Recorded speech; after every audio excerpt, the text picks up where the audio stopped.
તે રીતે એકદમ મુખ સંકોચાઈ ગયું છે ને હવે કોઈ પણ પ્રકારના હોર્મોન્સ એના જય ગૌ માતા આજે પણ હજી કમ્પ્લીટ છે, આમ જોઈ શકતા હશો. અને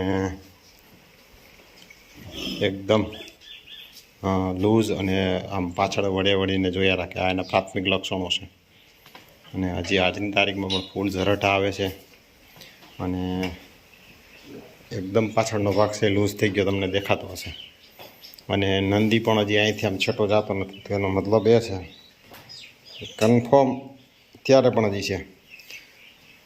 તો આવી પરિસ્થિતિમાં પણ 3-4 દિવસ સુધી જો રહેતી હોય હીટમાં, તો નંદી સાથે ન હોય તો ત્યારે તો એ રીએ અને એ કરાવવાથી ન રહે. તો મેન વસ્તુ એ છે કે જ્યારે નંદી સાથે હોય તો કન્ફર્મ એનું બીજ છૂટું પડવાનું હોય.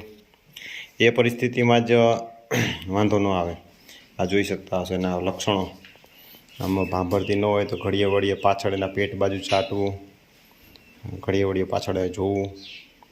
અને હજી કમ્પ્લીટ એકદમ ફૂલ કન્ડિશનમાં લારું આવે છે, આ જોતા હશો. અને એકદમ અત્યારે પણ પાણી જેવી લારું આવે છે. તો કહેવાનો હેતુ માત્ર એટલો જ છે, આપણે અત્યારે નથી ફેરવતા એનું કારણ એ નથી કે આજે જો ફેરવીએ તો બાય ચાન્સ નક્કી ન કહી શકાય, પણ અખતરા કરીને ઘણી વખત વાછડા આવેલા છે. એટલે હવે જે આપણે સક્સેસ અખતરા છે એ બાજુ જ આપણે હાલવાનું છે. અને બીજા નંબરમાં જે આપણી 2 ગાયો ફરી ગયેલી છે, તો એ વાતને ધ્યાનમાં લઈ અને હમણાં જ પછી આજી વખતે જેમ બધી ભેગી વ્યાણી એમ પાછી બધી ભેગી ન થાય, એના માટે થઈને લેટ થાય તો કંઈ ટેન્શન નથી. એટલે એટલા માટે થઈને ફરવા પણ નથી દેવી. હમણાં બધું જ ભેગું છે અને એના જે અત્યારે જે માપદંડ બેસે જેમાં વાછડો આવે છે, તો એના હિસાબે અત્યારે પણ આપણે નથી થવા દેવી. તો આ ધ્યેય ઉપર, કેમ કે એક ગાયમાં તો આપણે એક સારા નંદીનું સીમન મુકાવેલું છે અને એની વાછડી કે કાંઈ છે નહીં, અને એ ખાલી એકલી જ ભેગી છે. જો ભલે એમાં વાછડો આવે તો આપણે નંદી કરવા માટે થઈને, એટલે એમાં વાછડી જે આવે, વાછડું આવે તો એ નંદી કરવા માટે થઈને. કેમ કે અત્યારે બજારમાં જેમ આપણે વાત કરતા હોય કે એકવાર પેપરવાળા ખાલી કેવા પૂરતા જ છે, અને પાછલી જનરેશન છે એમાં દૂધ ન આવે તો રુચિ થાય. તો આપણે સારા અને આપણી જ ગાયનો ઉછેરેલો એવા વાછડા તૈયાર કરી તો વાંધો ન આવે. આ તમે જોઈ શકતા હશો, વારી ઘડીએ નંદી આવે એટલે નંદીની બાજુમાં પરબારી સીધી જાય અને પાસે જ ઊભી રહીએ અને એકદમ બૈડો સીધો કરે. અને એવા બધા જ એના પ્રાથમિક લક્ષણો જે છે એ બધા જ બતાવે. તો આજે લગભગ આજે 5 વાગ્યા સુધી રહેવી જોઈએ, હજી 5-6 વાગ્યા સુધી. અને એ પછી લગભગ જતી રહે. એટલે કાલે પછી આપણે બહાર રાખીએ તો વાંધો ન આવે. આજ હાંજ થાય તો લગભગ જતી રહે. એટલે આવી નાની બાબતોને ધ્યાનમાં લઈ અને આગળ વધીએ તો વાંધો ન આવે. ઘણા લોકોનો એવા પ્રશ્નો થતા હોય કે અમારે જાજી ગાયો છે ને આવી રીતે આમ નંદી અમારે ભેગો રાખવો જ પડે ને આમ પ્રશ્નો છે ઘણા બધા થાય. તો એમાં એ થિયરી ઉપર હાલવું પડે. જે આપણે ગવર્મેન્ટ બ્રીડિંગ સેન્ટર હોય એમાં આપણે ઘણી જગ્યાએ તમે બધાએ જોયેલા હશે કે એમાં એક ખોટો નંદી ભેગો હોય. એટલે હમ્પ કરી શકે, બધું કરી શકે, ગાય પકડી શકે, પણ ફાલું ન થાય. તો જાજી ગાયું છે આપણી પાસે અને સારામાં સારો એવો, ભલે દૂધ વગરની ગાયનો હોય, કલરવાળો વાછડો હોય, સારો હોય, રૂપારો હોય, એવો રાખો. ખોટો વાછડો ભેગો રાખો, એટલે જેથી કરીને ચોક્કસ સમયની તમને ખબર પડે અને એ ક્યારે વ્યાજણ ન પડે. એટલે એ ક્યારે બધું ભેગું ન થાય. એટલે કેમ કે ઘણી વખત એ ક્યારે બધું ભેગું થાય તો ત્યારે દૂધનો નિકાલ ન થાય, અને જ્યારે દૂધની જરૂર હોય ત્યારે આપણી ગાય વહુકી ગઈ હોય, તો ત્યારે એ પરિસ્થિતિમાં તો આપણે એક જ અવિરત એક હરખું હાલવું હોય. તો એ રીતે કરીએ તો વાંધો ન આવે. અને એ સમયે આપણે એવું લાગે કે આપણે નથી થવા દેવી, તો આપણે નંદી નહીં છોડવાનો, નંદી અલગ રાખવાનો. ભલે ને જાજી ગાયું હોય તો એમાં આપણે એક ખોટો નંદી ભેગો રાખવાનો. એટલે ગાય આવે તો કન્સીવ ન થાય એમાં એ રીતે, તો એ પણ વાંધો ન આવે.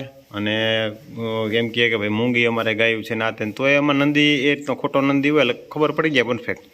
અને આપણે એવું લાગે કે ભાઈ આટલો અત્યારે આપણી પાસે વચ્ચેના સમયમાં કોઈ છે નહીં, તો ત્યારે નંદી છોડી દેવાનો એટલે ન વાંધો આવે.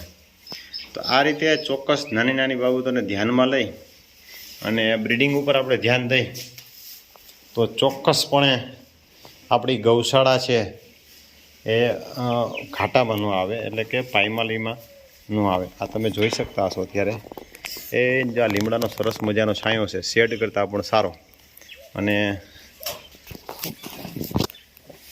હાઈ ક્લાસ છાંયા જ્યાં બેસવું હોય ત્યાં બેસે, પાણીની કુંડી છે, જેને પાણી પીવું હોય પાણી પી લે. આ રીતે બધી જ સુવિધાઓ સાથે એ મોજ પડે ત્યાં. અને આપણે આ બધું જે એનું છે ગોરાણ ગૌચરણ રોજ આપણે ઉપાડેલી નથી, એટલે એને બેસવાની પણ મજા આવે. એટલે આવું નાની નાની બાબતોને ધ્યાનમાં લઈને આપણે હાલીએ તો 100% આપણી ગૌશાળા સફળ થાય અને ક્યાંય આપણે નુકસાનીમાં ન આવે. અને ખાસ કરીને આ રીતે જે વેતર જે આગળ પાછળ પડવું ને એ વસ્તુ ખાસ ધ્યાનમાં રાખવાની. વ્યાય ત્યારે એક ક્યારે બધી ગાયો વ્યાઈ જાય અને વહુકી જાય ત્યારે બધી ભેગી વહુકી જાય, એ પરિસ્થિતિ નિર્માણ થાય ત્યારે બહુ મોટી તકલીફ થાય. એટલે આ વસ્તુને જ ખાસ ધ્યાનમાં લીધા જેવી છે કે થોડા થોડા અંતરે બધી જ ગાયોને ન્યાવા દઈએ, એટલે એ ક્યારે બધી ભેગી પણ ન થાય અને દુજાણામાં આપણે ખેંચ પણ ન પડે અને તકલીફ પણ ન થાય. આ જો તમે આજની તારીખમાં એકદમ જે આપણે 2 દિવસ પહેલાં બતાવ્યું હતું, એકદમ લૂઝ અને એકદમ હાવ તમે જોઈ શકતા હશો. એટલે આવી નાની નાની બાબતોને ધ્યાનમાં લઈ અને આગળ ચાલીએ તો વાંધો ના આવે. અને નંદીને પણ સ્ટીમેલ આવે તો ઘડીએ વળીએ અહીંયા આવે છે, અને આ બચ્ચા પણ આપણે અહીંયા છૂટા જ હોય, અંદર છૂટા જ રાખવાના હોય. અત્યારે હવે જતી રહી છે. આપણે સવારે બતાવ્યું ત્યારે એકદમ મુખ નરમ, અને અત્યારે આપણે જે 2 દિવસ પહેલાં બતાવ્યું તે રીતે એકદમ મુખ સંકોચાઈ ગયું છે, અને હવે કોઈ પણ પ્રકારના હોર્મોન્સ એના એક્ટિવ છે નહીં, અને એકદમ ધીમે ધીમે શાંત થતી જાય છે. તો આવા પરિસ્થિતિમાં તો આજે સવારે આમાં એઆઈ કરાવેલું હોય તો કન્ફર્મ 100% રહી જાત. તો આ રીતની પૂરેપૂરી આપણે વિગત આપેલી છે. નંદી જેને ન હોય ને નંદી હોય તો કોઈ વાત આખી અલગ જ છે. એટલે આ સમયમાં આપણી પાસે નંદી હોવા છતાં પણ જો 2 દિવસ 3 દિવસ રહીએ તો ઘણા લોકોની એવી ફરિયાદ રહેતી હોય કે અમારી ગાય 4 દિવસ સુધી રહે છે. તો કન્ફર્મ 100% 4 દિવસ સુધી રહે જ છે, પણ નેચરલી બ્રિડિંગ થતું હોય એને કંઈ પહોંચે જ નહીં. કેમ કે ઘણી બધી એના આપણે જે એઆઈને કરાવે એમાં ઘણી બધી તકલીફો પણ થાય. એકદમ